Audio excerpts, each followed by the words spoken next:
Legal towing on scene, pulling out a car that hit one vehicle, lost control, and ended up at a house. We got the winch lined up.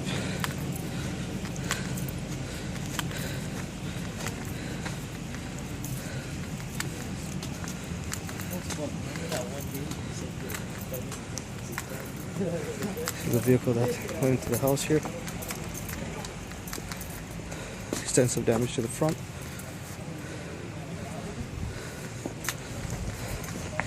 Time to pull her out. So we pulled it out of the house here. All this debris here. This is the front of the car. Still going. It's about 150 feet.